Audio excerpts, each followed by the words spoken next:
Okay, let's do it. Come on, show the movie!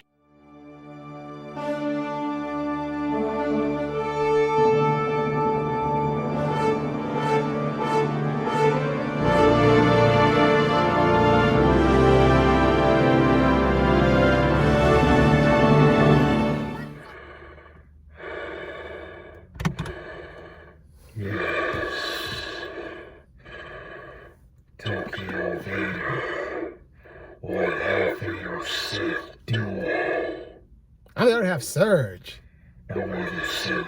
Maniacs! He doesn't really laugh ever. I'm saying no. But anyway, we are here to review Revenge of the Sith, a 20-year anniversary release. Hold up, I can hear your voice in my head. Nice. Oh my God, I'm going crazy. No wonder he was so evil. As you can tell, Tokyo George has got a fun mask on. It's the only mask that matters. I mean, that's pretty good. That is pretty good. I have a sudden urge to force choke. I could have sworn it worked. Anyway, that's I've been impressive. practicing, y'all. I swear, don't worry. Oh, shit. I'm been exposed. Oh, I'm a fraud. Look, Ahmed, that is impressive. That's impressive, right? I got you beat. I got it for $49.99 at Target. Wait, can I beat you now? How you gonna beat me with this? Hayden Christian signed Funko Pop. Okay. There, see? That's his autograph right there. I met the man. I shook his hand. He said he liked my jacket. Oh, wait, you shook his hand? Oh, yeah. I met him in person. Asshole. Yeah. I got that beat. That was in the comments. Who won, me or him? He never even told me that. I did. You just didn't listen. See, this is why I turned to the dark side. Maybe, The yeah. betrayal. And we're here to review Revenge of the Sith once more, and it was a glorious sight to behold. Seeing Star Wars again in Cinemax. Hold up. Literally, turn this on. Just take it off. Okay, yeah, so. Nice.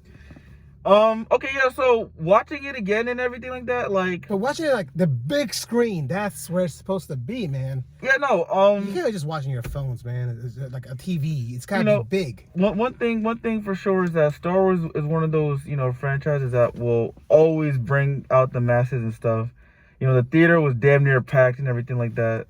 So that was, that was a great experience. It, not only having that feeling of nostalgia, but once again, being in a room with a lot of fans and stuff like that, like it does help with, the theater experience while watching this movie and everything like that, Like, when people are invested, you could definitely sense that, and it makes the movie that much more engaging.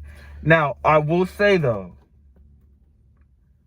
in the beginning, it was kind of slow. Slow? It was a bit of a starfighter fight. Come on, Yeah, what do you want? well, the thing is, I just felt like yes, there were some fun moments, like, them, like Anakin and Obi-Wan, trying to basically rescue the Emperor Chancellor. rescue the Chancellor. I mean, it's the Emperor, we all know. Yeah. Like, rescue the Chancellor from Count Dooku and General Grievous. But I just felt like, well, yes, the fight scenes between Count Dooku and Anakin, they were cool, like, really cool and everything. Again, you get to see the Jedi, just using the Force and going crazy. Whatchamacallit? Obi-Wan going against General Grievous. I'll get to that in a little bit because that shit was awesome. It was. Just seeing that again on the big screen, that was awesome as hell. But I will say, I didn't like the fact that they kind of intermingled it with the R2-D2 comedy. Like, I don't know, like I just felt like it was too cartoonish. Like we're in an urgent moment. Oh man, R2-D2 is a big part of the franchise. You got to sell merchandise to kids and stuff like that. But that's the thing. I just felt like if you took out R2-D2 out of the thing, I don't think it would have changed it. I mean, he did help a lot get the elevator scene and everything. I mean, I'm not saying that he was completely useless, but like, I don't know, like if they had just written him out the scene and just wrote something else, I don't think it would have changed really much of what was going on, because he was helpful, but it's not like he was super needed. Like most of the time it was just for comedy. And I felt like the comedy wasn't really working. I felt like it was forced. You could do that. Like, you can have an exciting scene with comedy if the comedy fits, but I just felt like the comedy was forced.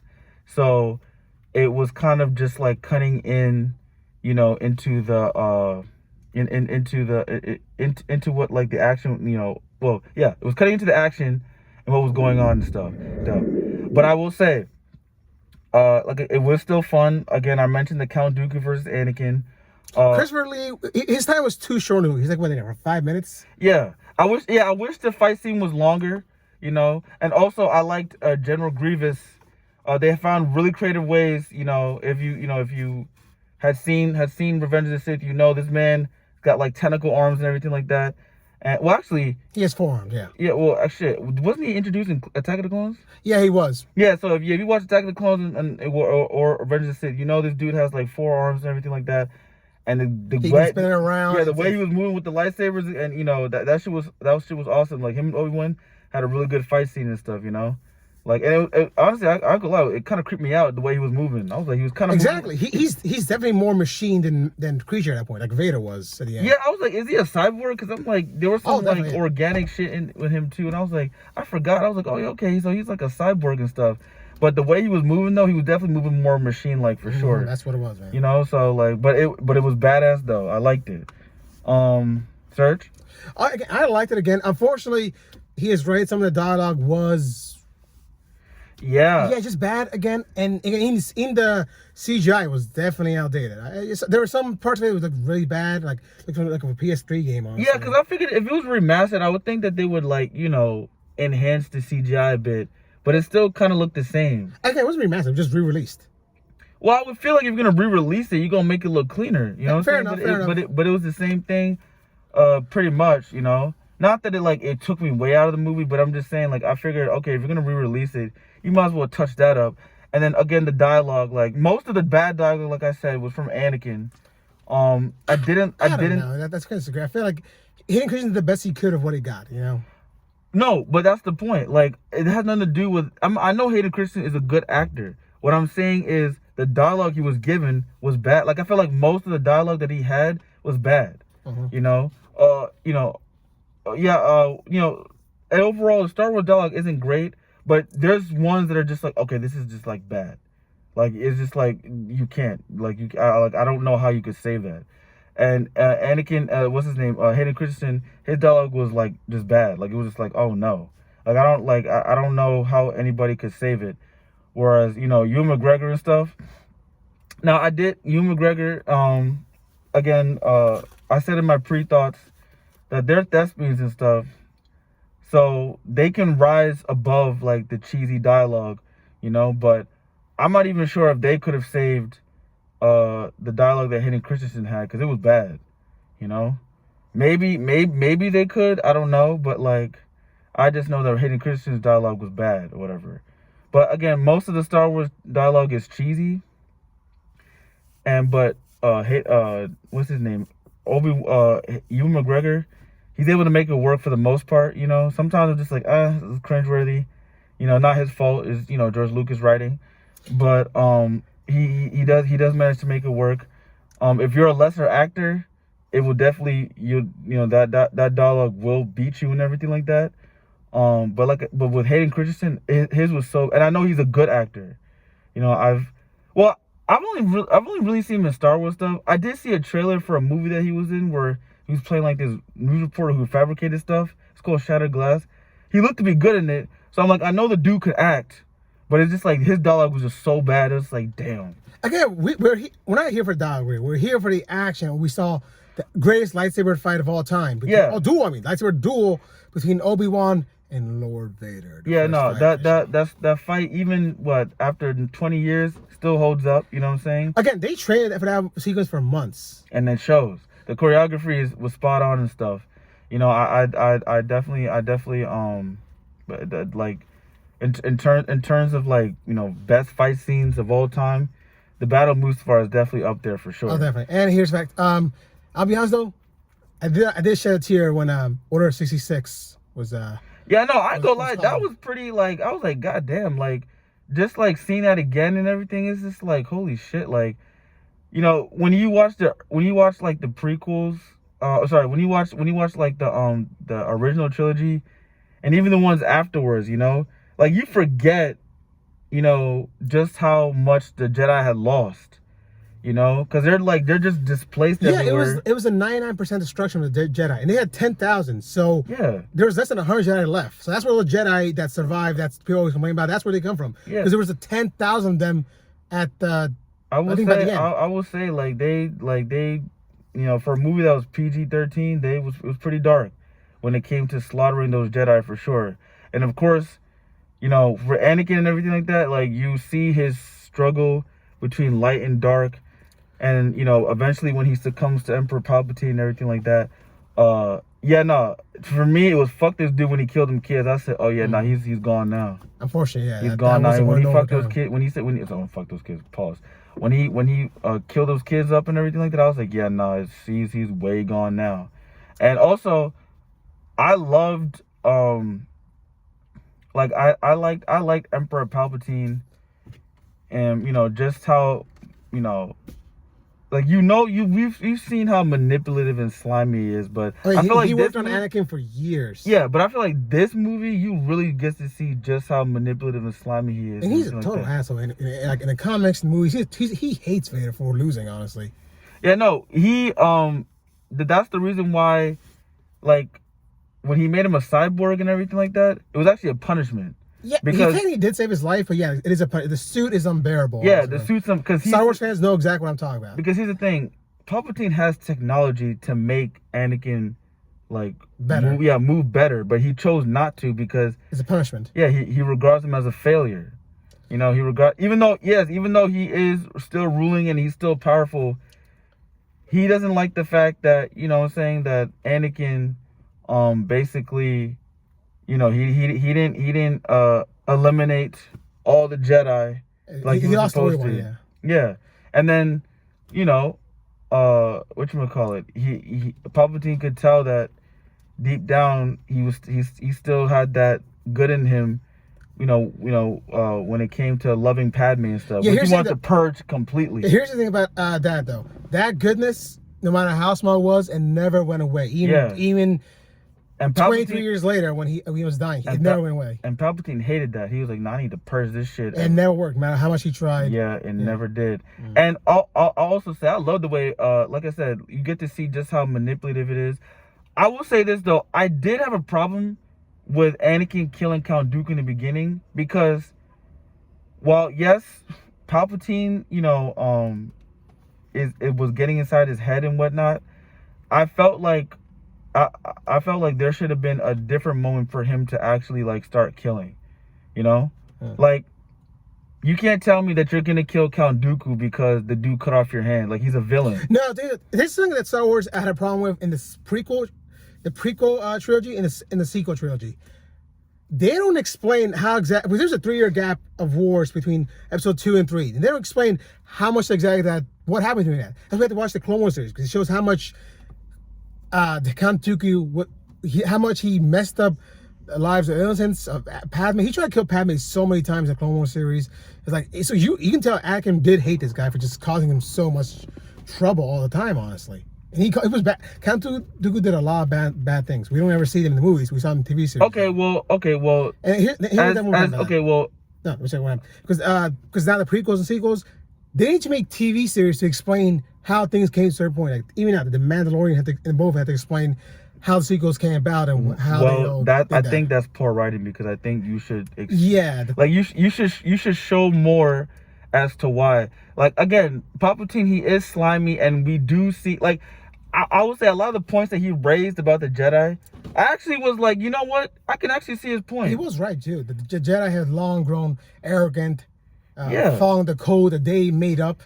Yeah, like you basically had a code about not killing, and then I see you guys kill. No, it's not code. Only kill when necessary. Okay. Yeah, and here's the thing too. Technically, what Mace Windu did in trying to overthrow Palpatine, that is technically illegal. You can't just do that. It's called a coup. Well, exactly, but it's still okay. But the whole point is that the Jedi, they try to, you know what I'm saying, like they try to have this monk type of, you know, they try to follow this monk lifestyle, whatever, like that. And it doesn't work for someone like Anakin. Yeah, well, it doesn't work for Anakin, but the thing is, it don't work for them either, because the problem was that, and the reason why like Anakin was the chosen one was because he was supposed to show them that their way, like even though yes, like what he did was evil, but he also was to show them like, hey, like he was supposed to be like that progressive Jedi. You know what I'm saying? That's an interesting concept, because that's something I always thought about myself, because I think the prophecy could have come out in many different ways, and that would have been the best way to go out, but it did not pan out that way, unfortunately. Because the thing is like they were treating him like, they weren't telling him certain things, like, you know, it's kind of like Captain America Winter Soldier, where Captain America was like, damn, like S.H.I.E.L.D.'s not really telling me shit, which is funny because Samuel Jackson was Nick Fury in that one too. But it's just like, okay, you're not telling me shit. You know what I'm saying? You're keeping certain things from me, and then also, you know, you're bending rules because you feel like it. You know what I'm saying? Because my whole thing is this: if he was sent to spy, why didn't he have a recorder? Like you're not following procedures that would make sense to, you know, to apprehend someone. Like yes, we know Palpatine is evil, but in the eyes of the law and everything like that, that's the arrogance of the Jedi. Yeah, that's the arrogance, because he's like, okay, you're so focused on, we need to get this, like, you know, this guy's a traitor. Yeah, he's a traitor and everything like that, but you guys have no probable cause. Like, where's the evidence? Like, where is the, you're just saying Anakin's spying on you, but I'm like, but that's just Anakin's word. Where's the mic recorder?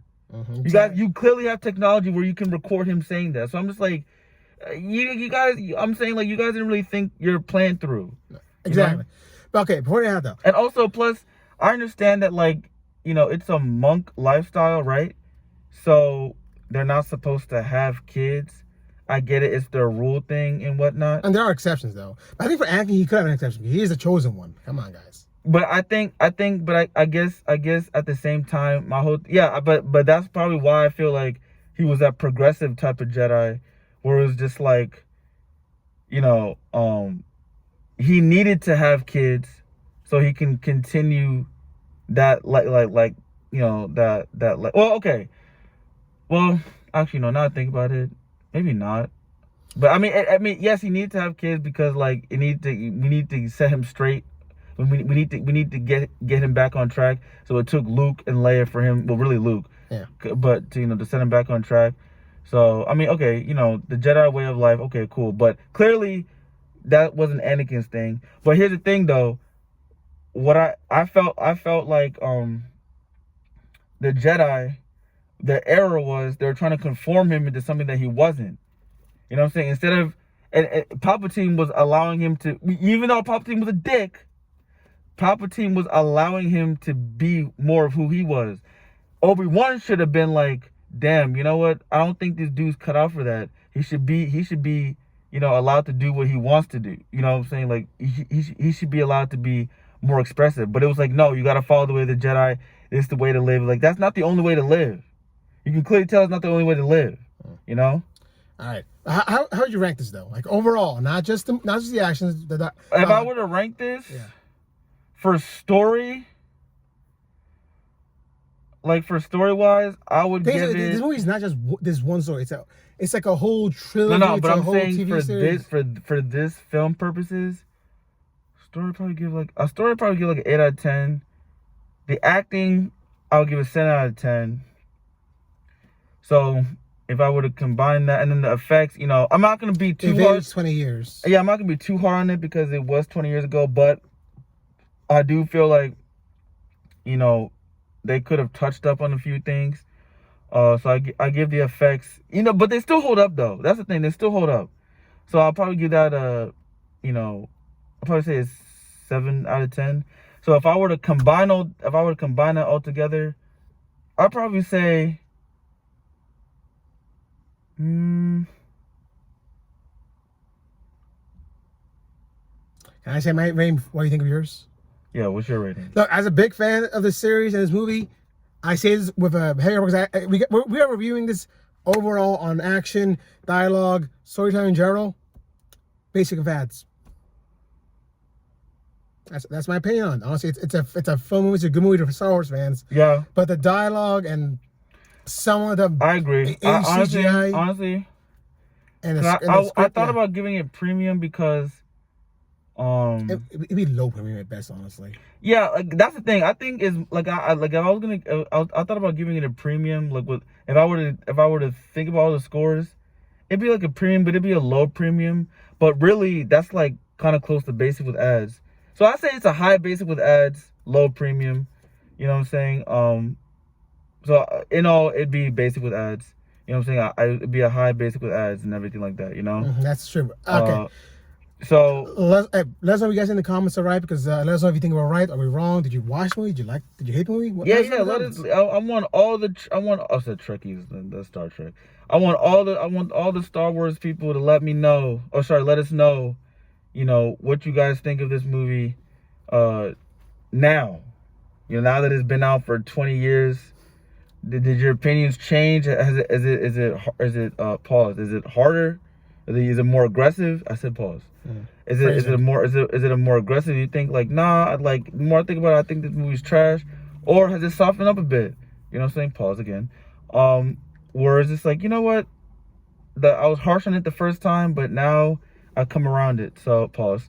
So yeah, let us know. No, before we have though, I have a Funko surprise. Not just my Hayden Christensen signed Darth Vader pop. No, not just that. Who the hell is that? Hayden Christensen, last time. From the Kenobi series, though. It's still him. It's just, I feel like it was a better pop. He looked 50. He's almost 50. Oh my God, we forgot about it. Yeah. He had like a little preview of him, Hayden Christensen, saying, enjoy this movie. That's because you enjoy the movie, man. Enjoy it. Don't like looking at him. Don't be haters, this dude's almost 50 years old. He look it. Come on, man. I'm not saying it's a bad. I'm just saying he looked like he's aged. Anyway, to show you my Funko surprise, I got the Duel of Mustafar Funko moment. Look at that. I got see my glorious face. Again, hey, I'm sorry. With my autograph and my giant movie moment pop, I think I got you beat. Chat, let us know who has the better drip. No, I'm saying Star Wars thing. How do you beat the voice changer? How do you beat the Hayden Christensen autograph and the Mustafar duel? It's easy. I just gotta press this button. That's right. I find your lack of faith disturbing. Or already formed. All right then. Again, let us know you guys in the comments. All right. Don't forget to like, comment, subscribe. Really helps out our channel. We'll see y'all next time.